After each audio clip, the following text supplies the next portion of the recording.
Di medan perang Ukraina Timur, pasukan Rusia kini menghadapi ancaman mematikan yang baru. Ancaman ini tidak membutuhkan makanan, air, atau bahkan oksigen, tidak berdarah saat terkena, tidak tidur, dan tidak bisa diintimidasi atau ditakuti. Ancaman ini terus bertambah setiap hari. Ancaman itu adalah pasukan robot Ukraina, dan pasukan itu memburu tentara Rusia tanpa henti. Menjelang akhir tahun keempat perang di Ukraina, sistem militer tanpa awak Ukraina menebar kematian dan kehancuran pada pasukan Rusia dari udara dan laut. Namun sekarang, di medan perang yang hangus di Ukraina Timur, kendaraan darat tanpa awak atau UGV semakin menjadi komponen yang menonjol dan berpengaruh dalam operasi militer Ukraina. Jadi inilah bagaimana Ukraina mengintegrasikan UGV ke dalam militernya dan mengapa hal ini memberikan perbedaan yang menentukan di Ukraina dan kemungkinan jauh melampaui itu. Para komandan militer sejak lama mengidam-idamkan kemungkinan memiliki pasukan tanpa awak yang bisa mereka gunakan. Keuntungannya sudah jelas. Sistem tanpa awak adalah solusi ideal setiap kali operasi tertentu terlalu merepotkan, berbahaya, mahal, atau bahkan mustahil untuk menggunakan operator manusia. Tugas-tugas seperti pengiriman amunisi dan logistik ke posisi garis depan di bawah tembakan berat, evakuasi korban tewas dan terluka, pengintaian, serta penanaman ranjau selalu sangat berbahaya bagi manusia. Dan itu terutama benar di medan perang Ukraina Timur, di mana drone kamikaze yang selalu ada di udara membuat setiap pergerakan menjadi tindakan yang berpotensi mengancam nyawa. Bagi Ukraina, UGV juga menawarkan cara yang layak dan terjangkau untuk menutup celah di garis depan yang disebabkan oleh kekurangan personel yang serius. Seperti yang dirangkum secara tegas oleh judul artikel New York Times baru-baru ini, Ukraina tidak bisa mempertahankan seluruh garis depan. Rusia menemukan celah-celahnya. UGV menawarkan Ukraina cara unik untuk menutup celah-celah tersebut dan sekaligus memberikan masalah baru bagi tentara Rusia. Bersamaan dengan penggunaan masif UAV, kendaraan udara tak berawak, dan UUV, kendaraan bawah air tak berawak, baik Rusia maupun Ukraina telah bereksperimen dengan UGV sejak tahap awal perang. Namun di Ukraina, penggunaannya benar-benar meningkat setelah pembentukan pasukan sistem tak berawak atau USF pada Februari 2024. USF adalah cabang militer khusus pertama di dunia yang berfokus secara eksklusif pada sistem tak berawak di domain udara, darat, dan laut. Menurut situs web mereka, hanya selama Januari 2026, USF bertanggung jawab atas penyerangan. 27.762 target menghancurkan, 10.216 diantaranya menewaskan, 4.885 tentara Rusia dan melukai, 4.496 lainnya. Sebagian besar kehancuran ini disebabkan oleh UAV, tetapi UGV secara bertahap mengambil porsi yang semakin besar seiring dengan bertambahnya jumlah dan keragaman penggunaannya. Awalnya, Ukraina terutama menggunakan UGV untuk logistik dan evakuasi medis dengan mengumpulkan sekitar 15.000 sistem UGV dari berbagai jenis hingga akhir tahun 2025. Sistem-sistem ini sekarang menangani persentase kebutuhan logistik garis depan Ukraina yang semakin meningkat. Menurut Yuri Poritsky, CEO DevDroid, sebuah perusahaan Ukraina yang mengembangkan UGV dan modul tempur, seperti halnya dengan drone kamikaze, skeptisisme awal terhadap UGV kini telah berubah menjadi permintaan, saya juga ingin itu. Pada awalnya, UGV sering jadi bahan lelucon di kalangan tentara Ukraina. Karena robot-robot itu bergerak sangat lambat, mereka sering dilewati oleh truk pickup berulang kali.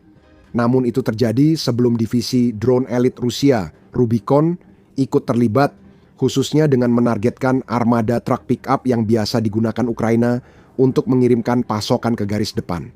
Ketika UGV yang bergerak lambat itu melintasi bangkai truk pickup yang hangus terbakar dalam perjalanan mereka mengantarkan pasokan dengan sukses, sikap pun berubah.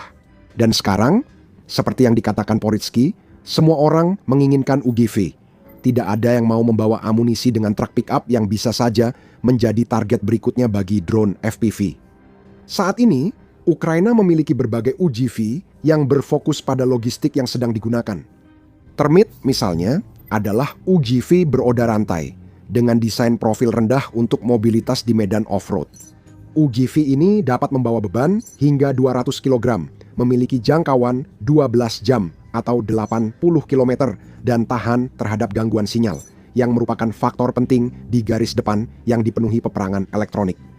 Muraka adalah salah satu UGV beroda rantai unggulan Ukraina lainnya untuk kapasitas angkut dan ketahanan di medan perang. Muraka ini dikabarkan mampu membawa muatan lebih dari 1.100 pon untuk puluhan mil, terutama di zona yang dipenuhi ranjau dan artileri, serta dilengkapi dengan komunikasi multikanal untuk menahan gangguan sinyal. Protektor bahkan lebih besar dan tangguh. Dirancang sebagai tulang punggung logistik garis depan, kendaraan ini dapat membawa hingga 2.650 pon logistik berat, seperti amunisi, sistem mortir, dan bahan bangunan. Dengan mesin bertenaga diesel dan sasis roda 4x4 kendaraan ini dapat melintasi air hingga kedalaman 3,3 kaki dan bergerak hingga kecepatan 40 mil per jam. Seperti yang akan kita lihat nanti, kendaraan ini juga dapat membawa persenjataan yang cukup berat. Sekarang, pembahasan mendalam tentang teknologi militer inovatif seperti UGV Ukraina adalah hal yang paling kami kuasai di The Military Show. Jika Anda ingin tetap mengikuti perkembangan terbaru dan alasan dibaliknya dalam urusan militer, klik tombol subscribe. Anda pasti tidak akan menyesal. Dan berbicara tentang UGV Ukraina, selain sistem buatan dalam negeri ini, Ukraina juga memiliki UGV yang dipasok oleh negara-negara mitra yang sedang digunakan. Estonia, misalnya, telah memasok setidaknya 150 sistem UGV Themis yang diproduksi oleh Milrem Robotics dan diberikan dengan bantuan pendanaan dari Belanda. Muatan yang dibawa bervariasi tergantung pada konfigurasinya, dengan maksimum sekitar 1.650, baik termit maupun Themis juga digunakan untuk evakuasi medis bersama dengan UGV yang lebih khusus untuk tugas tersebut. Ini termasuk MOL, dikembangkan oleh Batalion Medis, terpisah ke satu untuk evakuasi lapis baja berkecepatan tinggi di bawah tembakan. Mampu melaju hingga 44 mil per jam, kendaraan ini dilaporkan berhasil mengevakuasi pasukan yang terluka meskipun terkena ranjau dan serangan drone. Sistem UGV ini dan lainnya tidak dapat disangkal telah membawa dampak nyata dalam menyelamatkan nyawa di medan perang. Di satu sisi, mereka menjaga pasukan tetap bertempur, bahkan di tengah zona mematikan, dengan memastikan mereka tetap mendapatkan pasokan penting dan membantu mengevakuasi yang terluka agar segera mendapatkan perawatan yang dibutuhkan. Di sisi lain, mereka mengurangi risiko bagi manusia yang seharusnya melakukan tugas-tugas ini jika tidak ada robot. Namun inovasi nyata dan nilai terbesar bagi Ukraina adalah penggunaan UGV yang semakin meningkat untuk operasi tempur sebenarnya. Sebagai tentara robotik, senapan mesin, penanam ranjau darat, dan artileri. Permintaan utama dari pasukan garis depan adalah menggantikan para penembak di parit, terutama untuk operasi dengan risiko tertinggi. Ambil contoh, menggunakan peluncur granat MK19 senjata yang umum digunakan Ukraina di garis depan. Pertama, peluncur harus dibongkar dan dibawa bersama dengan amunisinya ke posisi penembakan. Tugas ini lambat dan berbahaya karena kelompok pembawa peluncur mudah terdeteksi dan dimusnahkan drone Rusia saat perjalanan. UGV yang membawa MK19 menghilangkan risiko tersebut dengan mudah mengangkut semuanya sekaligus dan tiba di lokasi dalam keadaan siap tempur. UGV juga bisa menjadi penentu dalam menghadapi taktik Rusia saat ini yang mendorong maju dalam jumlah besar, tetapi terbagi menjadi kelompok-kelompok kecil untuk mencari celah di pertahanan Ukraina dan memecah konsentrasi pertahanan infanteri Ukraina yang terbatas. Kecepatan adalah faktor penentu untuk menghadapi mereka, yang mengharuskan pasukan Ukraina dengan cepat mengambil posisi baru. Posisi baru ini memerlukan kamuflase sebelum dapat ditempati secara efektif. Namun hal itu membutuhkan waktu, memperlambat kecepatan reaksi, dan membuat tentara berisiko terkena serangan drone saat kamuflase sedang dipasang.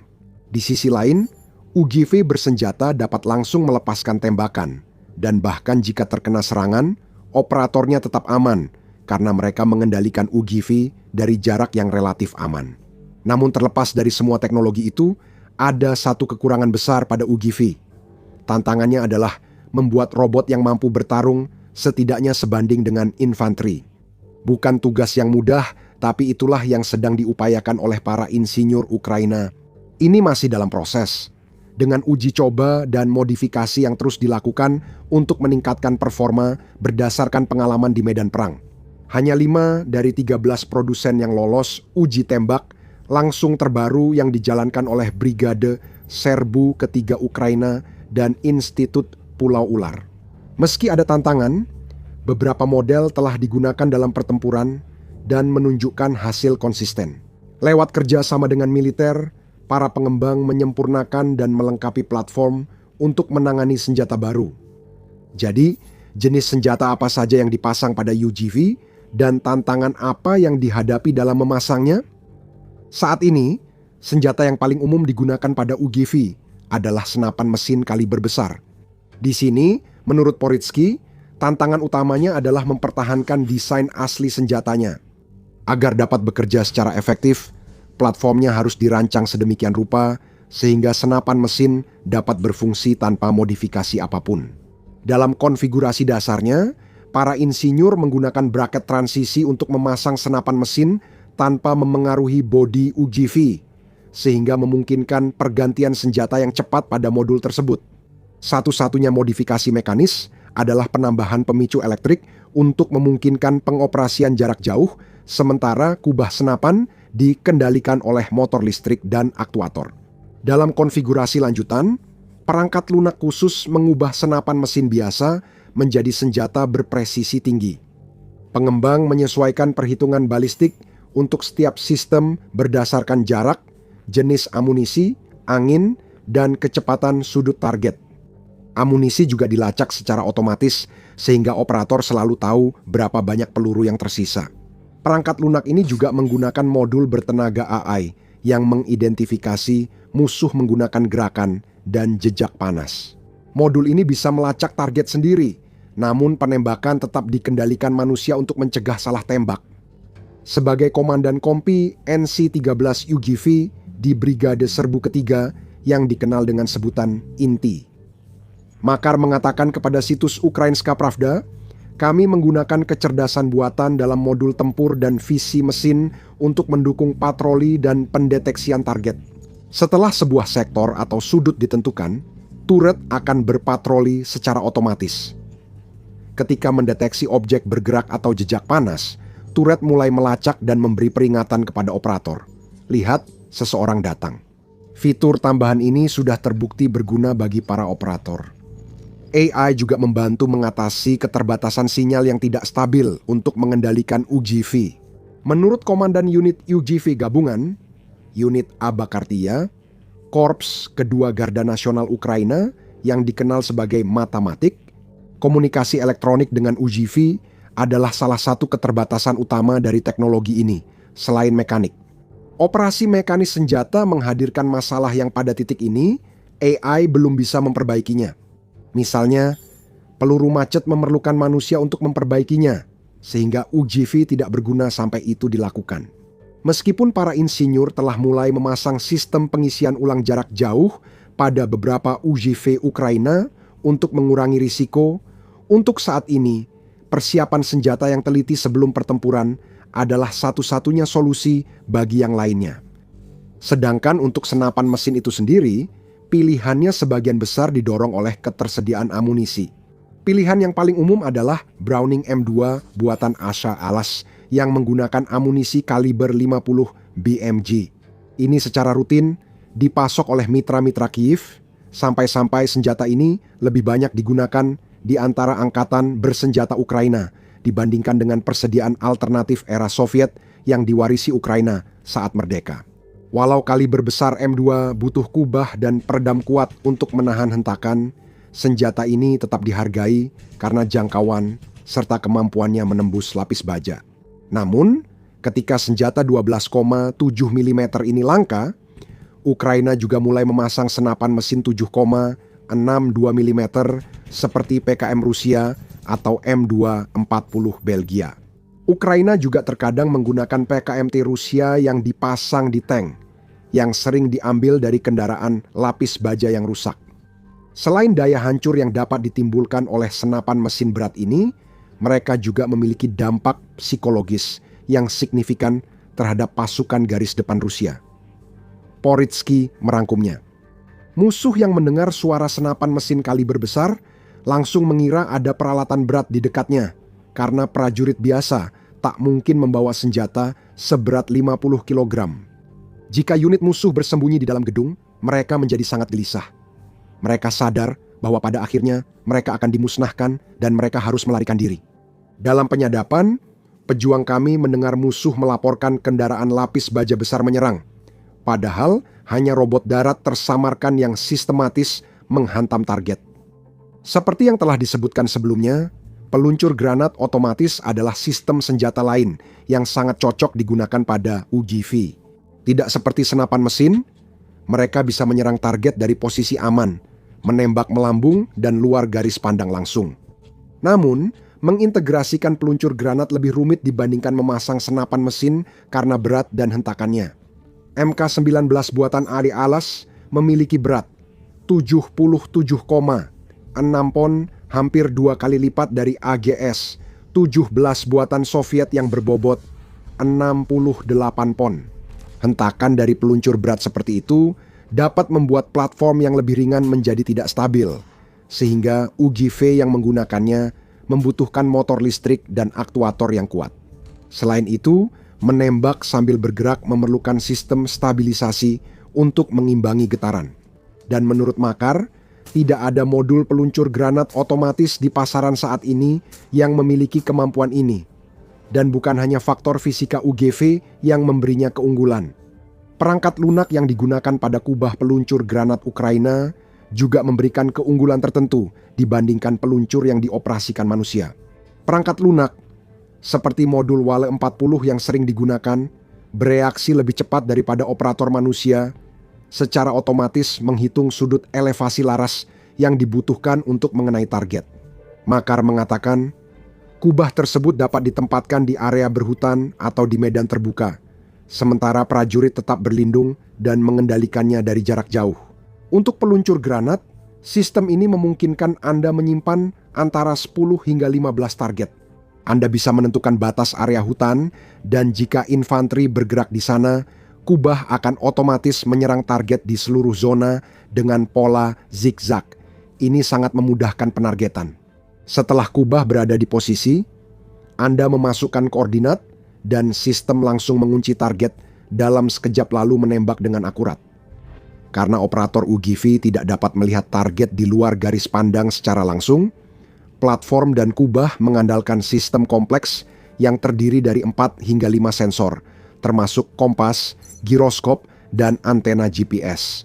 Jika GPS terganggu, sistem akan mendeteksinya dan beralih ke metode alternatif untuk menentukan posisinya.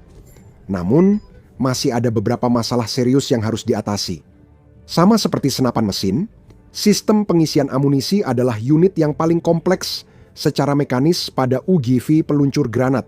Dan saat ini belum ada teknologi yang tersedia secara luas untuk penggantian kotak granat secara otomatis. Artinya, manusia harus dikirim dalam misi perbaikan atau evakuasi UGV yang berbahaya jika sistem pengisian amunisi macet. Getaran juga menjadi masalah, bahkan pada platform yang lebih besar yang dapat menahan berat dan hentakan peluncur granat berat. Getaran dapat mengendurkan baut dan merusak elektronik.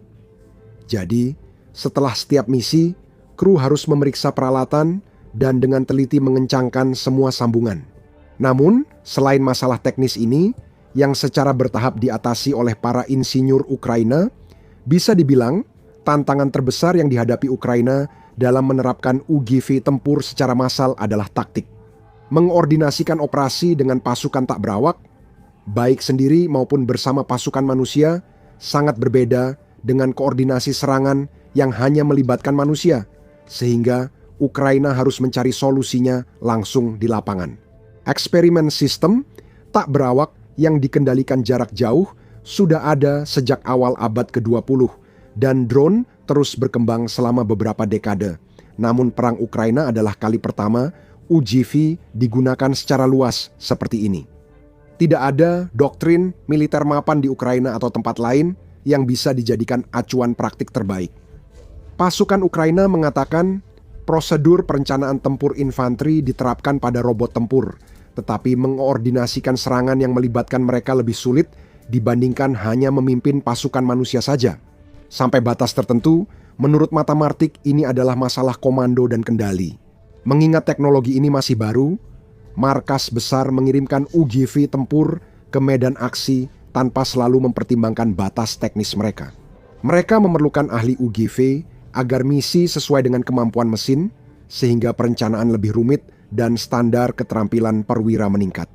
Jadi selama periode ini, ketika kru dan komandan sama-sama memperoleh keahlian dan pengalaman yang diperlukan secara langsung, koordinasi robot dalam serangan cepat kemungkinan besar akan tetap menjadi proses pembelajaran yang cukup menantang. Namun, kemajuan pesat tetap terjadi. Menurut Mata Martik, masalahnya tiap unit punya pengalaman dan pandangan sangat berbeda, sehingga sulit menyatukan dalam satu standar dengan cepat. Tidak bisa dilakukan sekaligus. Saya rasa dalam setahun ke depan akan ada perkembangan dan kita akan memahami standar pengguna drone darat seperti siapa, di mana, dan bagaimana menggunakannya. Menurut dia, robot tempur darat sudah beroperasi pada jarak lebih dari 1 mil dari posisi musuh dan menunjukkan nilai terbesar mereka dalam operasi pertahanan. Mereka mendukung atau menggantikan infanteri, membantu mempertahankan posisi dengan lebih sedikit personel dan mengurangi risiko prajurit.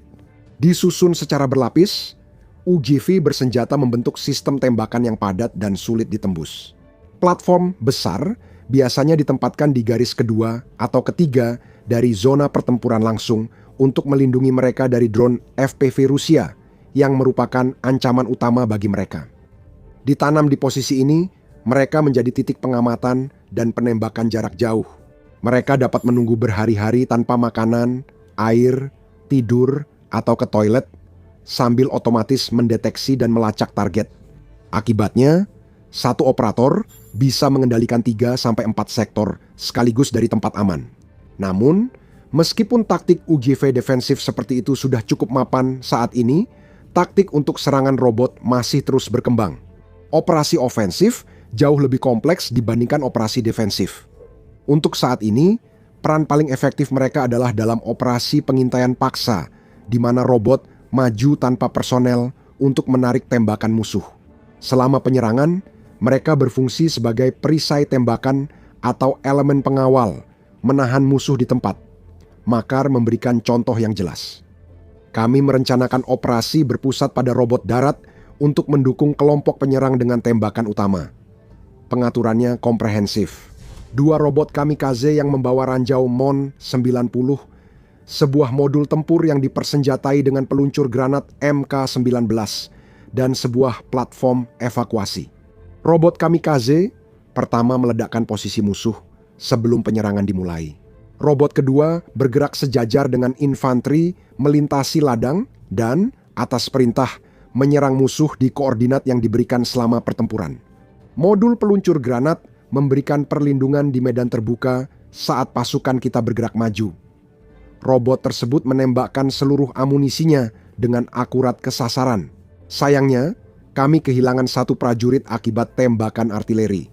Begitu area diamankan, robot logistik segera masuk dan mengevakuasi jenazahnya. Contoh ini membuktikan bahwa robot mampu secara efektif mendukung serangan, menghancurkan benteng dan personel musuh sebelum pertempuran jarak dekat dimulai. Dalam contoh terkenal lainnya, sebuah UGV kamikaze memaksa para tentara Rusia untuk menyerah dengan mengancam akan meledakkan posisi mereka. Kini, Ukraina mulai menggunakan platform tempur yang lebih kuat, mampu membawa lebih banyak amunisi dan modul berat, serta berfungsi lebih mirip kendaraan tempur infanteri daripada prajurit dengan senapan mesin atau peluncur granat.